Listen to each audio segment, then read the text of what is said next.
Bonsoir, nouvelle édition spéciale en ce jeudi 7 mai sur TV78.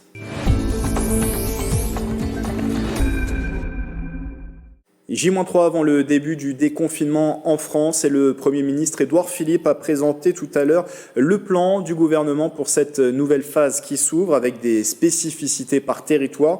Sur la carte du déconfinement, la voici, les Yvelines, malgré une circulation du virus qui a baissé, reste en rouge comme pour l'ensemble de l'Île-de-France. Le déconfinement il sera donc plus strict, pas de réouverture des collèges et des parcs et jardins qui resteront fermés lundi. Pas de confinement obligatoire pour autant, le gouvernement invite cependant les personnes âgées et vulnérables à continuer d'observer le confinement. Le télétravail devra être privilégié et les déplacements limités au strict minimum. Les commerces enfin pourront rouvrir sauf pour les cafés, bars et restaurants ainsi que pour ceux situés dans les centres commerciaux de plus de 40 000 mètres carrés. Les Yvelines où 444 personnes sont décédées dans les hôpitaux des suites du Covid-19, c'est de plus en 24 heures. Mais le nombre d'hospitalisations et de réanimations a baissé encore hier. 760 patients étaient hospitalisés dans le département, 75 en réanimation. Et puis 1530, le nombre de personnes guéries du coronavirus est revenu à domicile.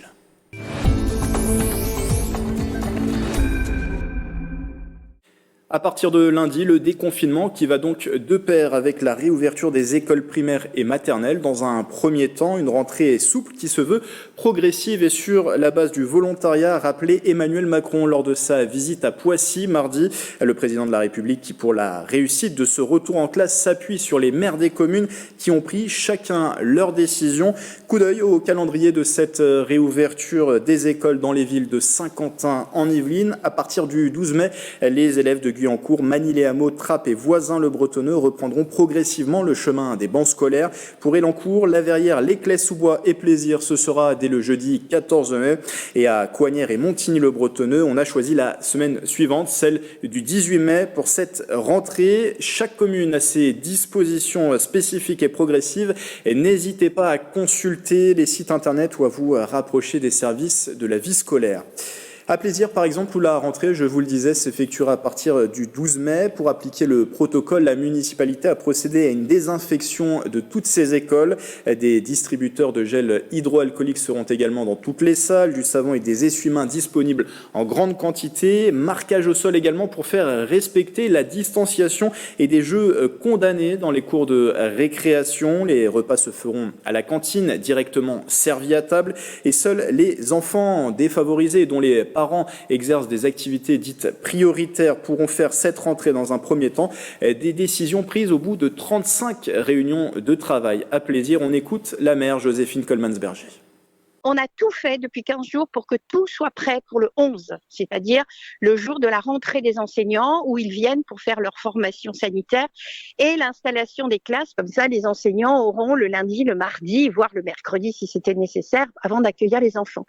Nous, ici à Plaisir, on a dans les écoles maternelles un quota de entre 5 et 10 enfants en maternelle maximum.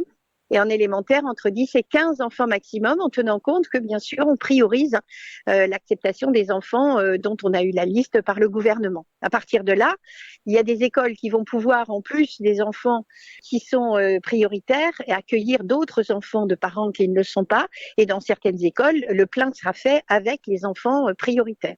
Donc tout ça sur une période, je dirais déjà d'une quinzaine de jours, jusqu'à pratiquement fin mai. Et ensuite, selon l'assouplissement, on verra comment on peut augmenter le nombre d'enfants acceptés dans les écoles. À Montigny-le-Bretonneux, le maire Jean-Luc Ourgaud fait partie de ces 67 élus à avoir demandé dans une tribune le report de la rentrée scolaire. La municipalité a fait d'ailleurs un sondage dans sa ville et sur 2400 habitants interrogés, 35% ne souhaitent pas remettre leurs enfants à l'école. Volontariat et également progressivité donc pour cette rentrée qui seront appliquées à Montigny-le-Bretonneux où la rentrée sera faite à partir du 18 mai. Écoutez. Ça va être une reprise progressive. Déjà, moi, je n'ai pas souhaité rouvrir les maternelles petites sections, parce que là, le protocole sanitaire est complètement ahurissant, compréhensible, mais ahurissant pour mettre en œuvre. Pour en prendre un exemple, toutes les petites caisses de jouets, il fallait désinfecter tous les jouets les uns après les autres, les feutres, les Legos. Donc là, j'ai dit top, on n'ouvre pas maintenant, on verra un peu plus tard. Et donc la reprise va se faire progressivement à partir du lundi 18, sur le principe de 15 enfants maximum par classe. Donc il y aura deux groupes le lundi et le mardi et 2 autres groupes le jeudi et le vendredi. Ça va s'échelonner et je pense qu'à partir du 25 mai, je pense qu'on pourra accueillir plus d'enfants. Pour les informations relatives à votre commune, une nouvelle fois, n'hésitez pas à consulter les différents sites internet et à vous rapprocher des services de la vie scolaire.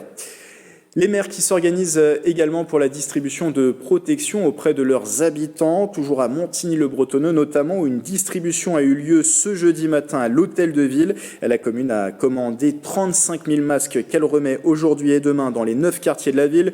Une personne par foyer est invitée à venir récupérer les protections. La municipalité ira aussi déposer des masques dans les boîtes aux lettres des publics qui ne peuvent pas se déplacer. Un budget de 75 000 € a été dégagé pour cette commande. Les propos sont recueillis par Patrick Jacques de Dixmude.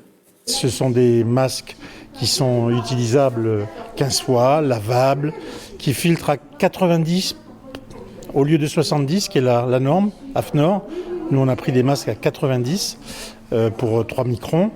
Et donc, on a en plus de ça une dotation de masques enfants de 3000 masques. Pas une dotation, ce sont les 40 couturières bénévoles de la ville qui ont fait 3000 masques en quelques jours, puisqu'on leur a donné, la ville a fourni le tissu, les élastiques, etc.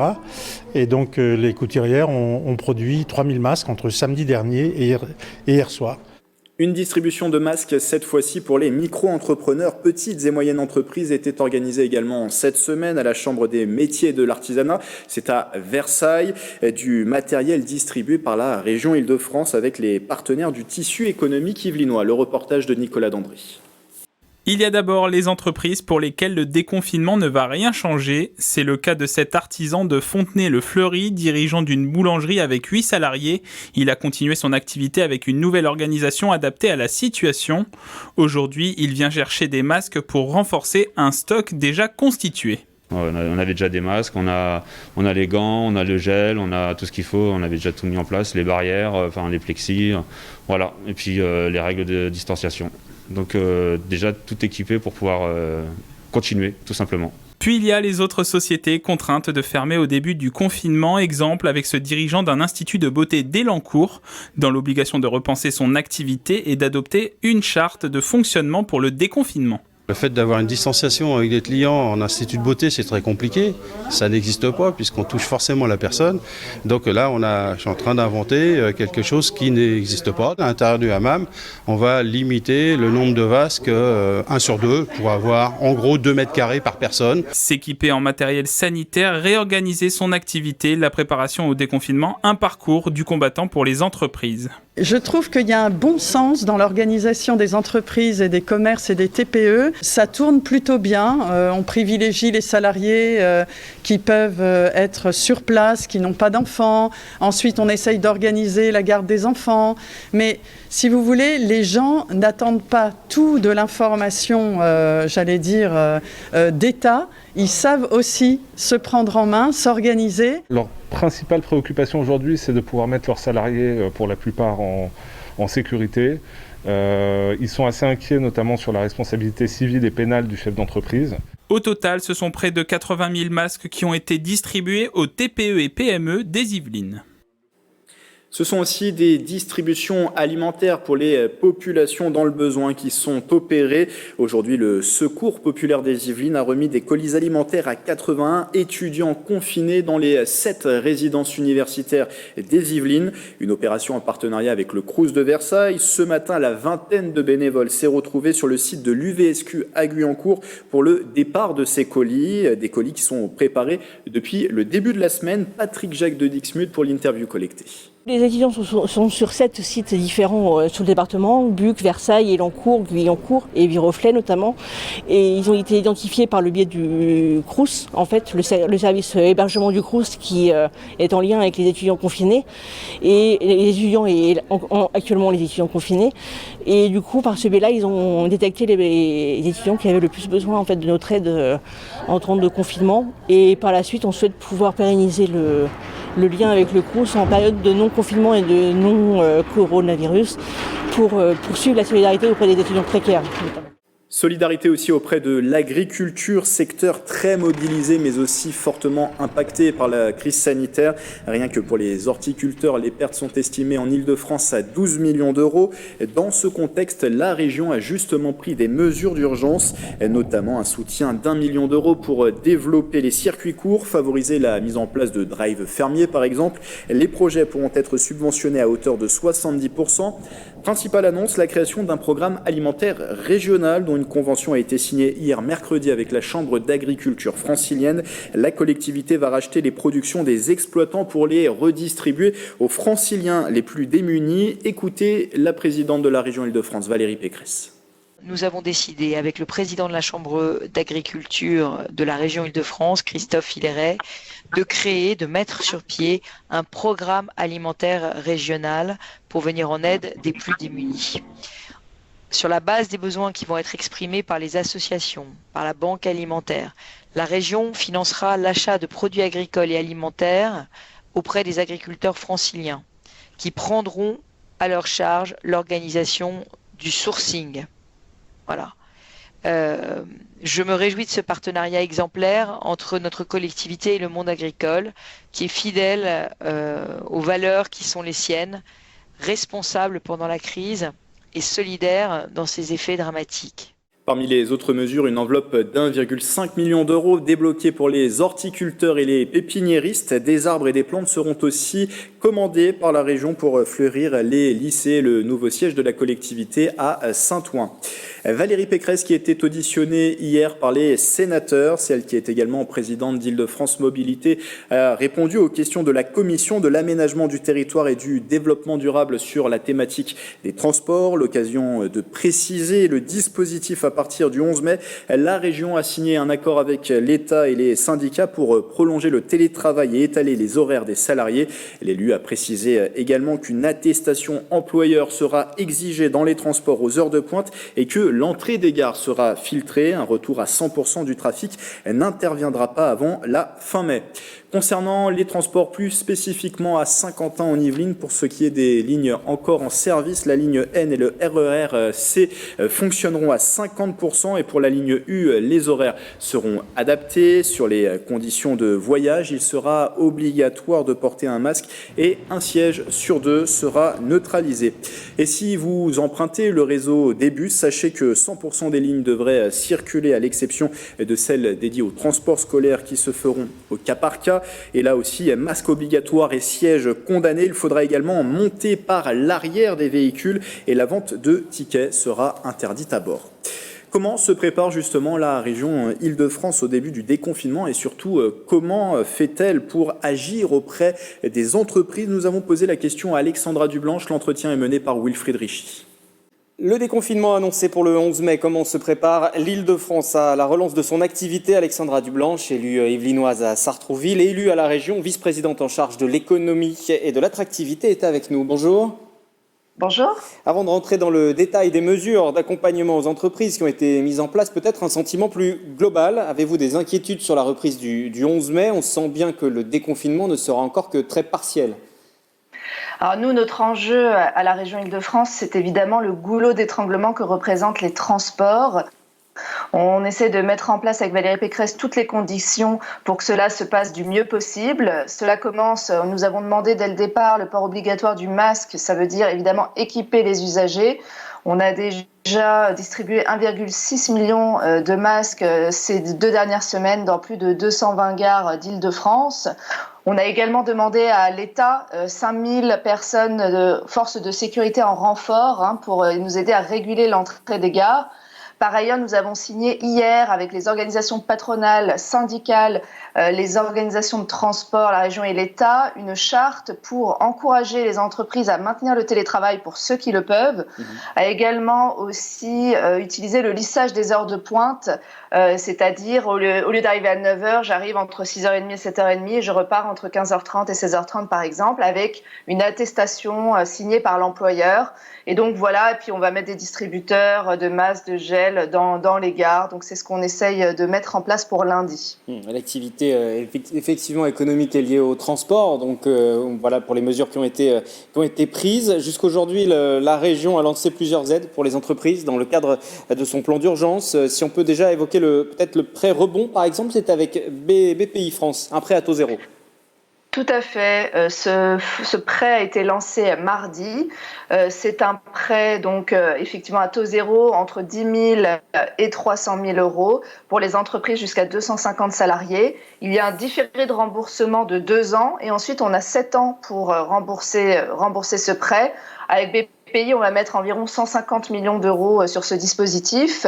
Il n'y a pas de caution non plus personnelle du dirigeant. Le but, c'est de pallier les manques de trésorerie, les besoins de trésorerie des entreprises, les besoins d'augmentation de BFR, de besoins en fonds de roulement, tout ce qui est investissement immatériel matériel et immatériel, et on veut être le plus réactif possible. Donc ce prêt, s'il est inférieur à 50 000 euros, il y aura une décision dans les 3-5 jours, et au-delà, on s'engage à donner une réponse dans les 7 jours. Il y a un fonds de solidarité aussi, je fais un peu le point sur les différentes mesures, un fonds de solidarité jusqu'à 5 000 euros pour les plus petites entreprises, de 1 à 10 salariés.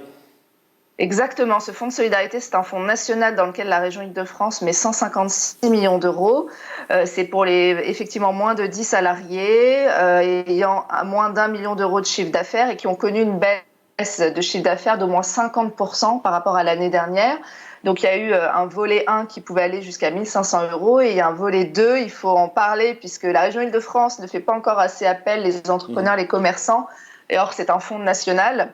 Le volet 2 qui peut effectivement aller jusqu'à 5 000 euros pour ceux qui ont bénéficié de la première vague. Et dans le même esprit, aide aux toutes petites entreprises du BTP, aux cafés, aux commerçants, associations aussi, d'ici la fin du mois de mai. C'est une avance remboursable baptisée Résilience. Oui, alors je me mets à la place des entrepreneurs qui nous écoutent.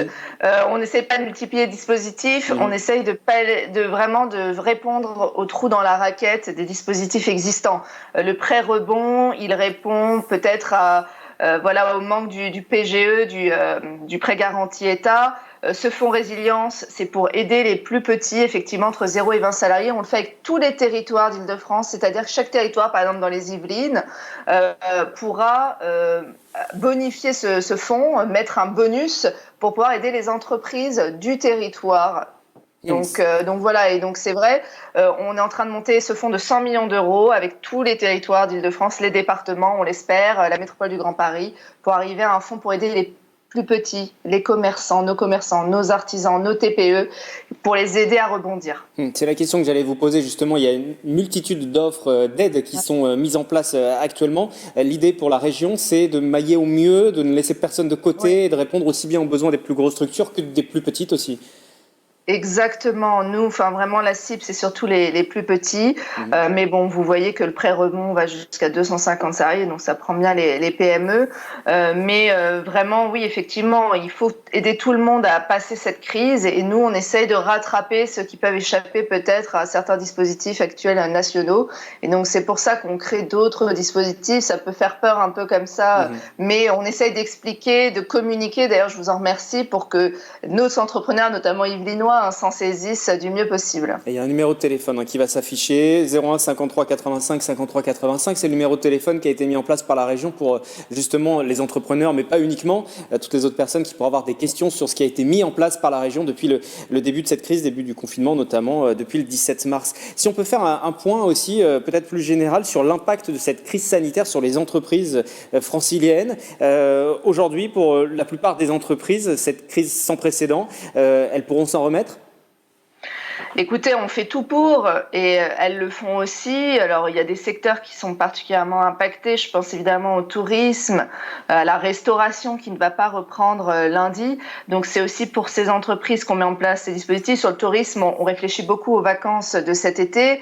Peut-être doter les franciliens de chèques vacances à dépenser en Île-de-France pour aussi contribuer à la reprise du tourisme. Tout ce qui est événementiel aussi, c'est en une situation très compliquée. Donc nous, on essaie d'être couteau suisse pour faire face à toutes ces situations et que que tout le monde puisse survivre, un maximum d'entreprises. Et donc on pense aussi, les conclusions qu'on tire de cette crise sur la relocalisation, notamment, on en parle beaucoup.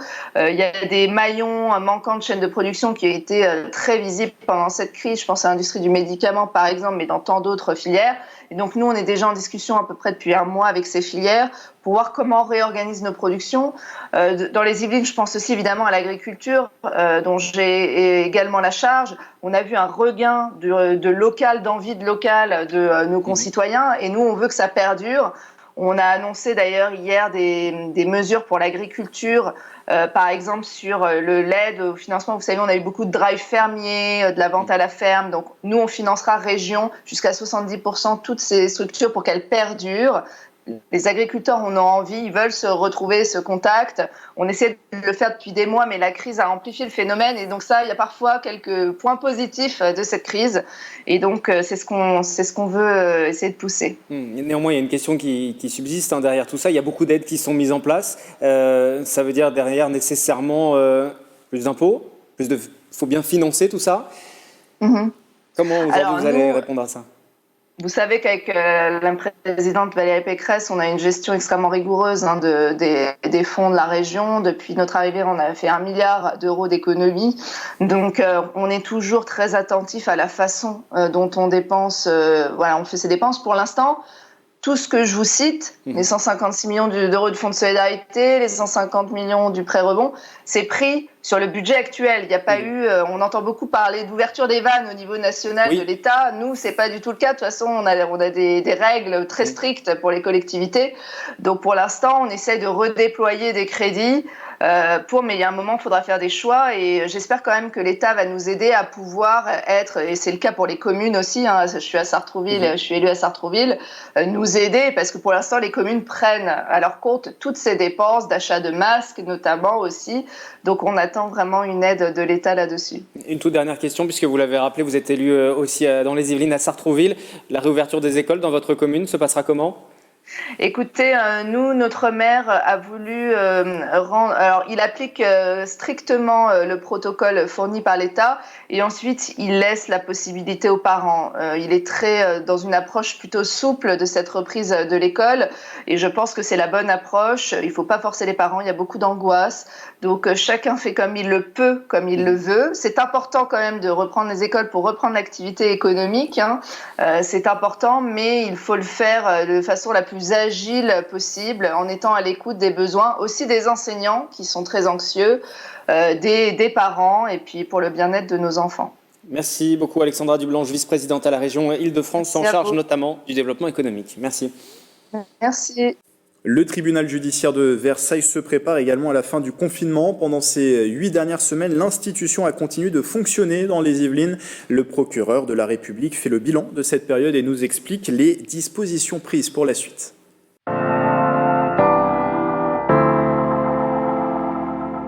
Le tribunal judiciaire de Versailles a fonctionné autant qu'il pouvait pendant ces semaines de confinement. Sur le plan juridictionnel pénal, au terme d'audience correctionnelle, la juridiction a fonctionné à peu près à 50% de sa capacité. Ce que le parquet et la juridiction pénale a été amené à traiter très essentiellement, ce sont les infractions au confinement, sous leur forme délictuelle bien entendu, puisque en matière contraventionnelle, la juridiction n'avait pas à en connaître, c'est sous forme de procès-verbal électronique. Nous avons traité aussi, et c'est en train de monter progressivement pour reprendre la tête, je dirais, les violences intrafamiliales, que ce soit des violences au sein du couple, que ce soit parfois des violences sur les enfants ou sur les ascendants d'ailleurs. Nous avons été amenés aussi à traiter un certain nombre d'infractions liées, on va dire globalement entendu, à ce qu'on appelle les violences urbaines, avec une gravité relative, heureusement, même si on a eu à déplorer un cas tout à fait dramatique d'une petite fille de 5 ans qui a été atteinte par un tir lors d'un échange et d'une altercation à Chanteloup-les-Vignes, entre les forces de l'ordre et puis les personnes qui les attaquaient.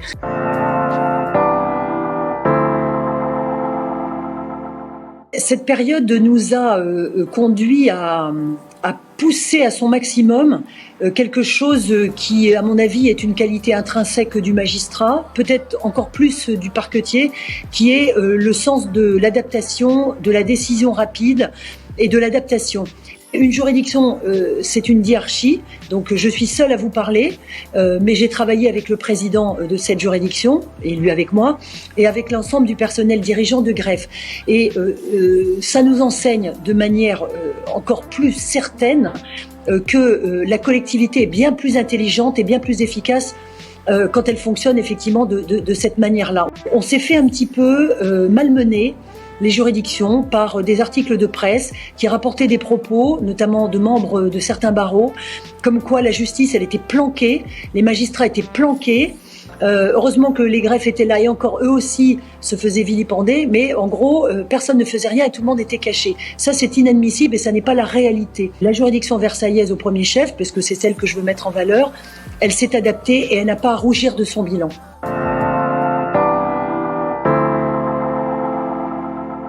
C'est un déconfinement qui va prendre en compte, pour l'organisation et la vie du tribunal à partir de lundi, deux données très essentielles en fait, que sont d'une part l'absolue nécessité de respecter les règles de distanciation sociale, les gestes barrières qui s'appliquent à nous et à ce public que nous n'avions plus jusqu'à présent, mais qui va revenir dans la juridiction. Donc physiquement, nous allons installer des barrières, nous allons donner des masques à ceux qui n'en auront pas, mais nous demandons à ce que, par exemple, les personnes qui viennent au tribunal soient munies d'un masque et seules les personnes munies d'un masque pourront rentrer. Vous avez par exemple un certain nombre d'audiences qui sont des audiences de cabinet. Par exemple, les juges aux affaires familiales, les juges des enfants, les délégués du procureur. Il y a tout un tas de fonctionnements au sein de la juridiction où les règles de distanciation sociale ne pourront plus être respectées sur les anciennes manières de fonctionner. Donc il faut qu'on utilise de manière différente l'espace dont on dispose. La deuxième contrainte qui s'impose à nous, c'est vis-à-vis des effectifs, enfin c'est celle qui est relative aux effectifs dont nous disposons, tant du côté des magistrats que du côté des fonctionnaires. Cette communauté de travail-là, elle est comme les gens de l'extérieur soumise à des difficultés éventuelles de transport, des difficultés de garde d'enfants, des problèmes de maladie, des problèmes, etc. Donc nous-mêmes, nous allons adapter notre activité aux effectifs dont nous disposons. Avant de vous laisser, on a peut-être tendance à l'oublier en cette période particulière, mais demain c'est le 8 mai, date importante cette année puisqu'il s'agit du 75e anniversaire de la fin de la Seconde Guerre mondiale en Europe. Pas de cérémonie bien évidemment pour les communes en raison des mesures sanitaires, mais plusieurs ont prévu tout de même des hommages. À Trappes par exemple, une cérémonie virtuelle sera organisée à partir de 10h. La ville donne rendez-vous sur Facebook pour suivre les commémorations. Voilà, c'est la fin de cette édition spéciale. L'information locale revient à partir du lundi 11 mai sur TV78. D'ici là, portez-vous bien et restez chez vous, c'est très important. Très belle soirée sur TV78.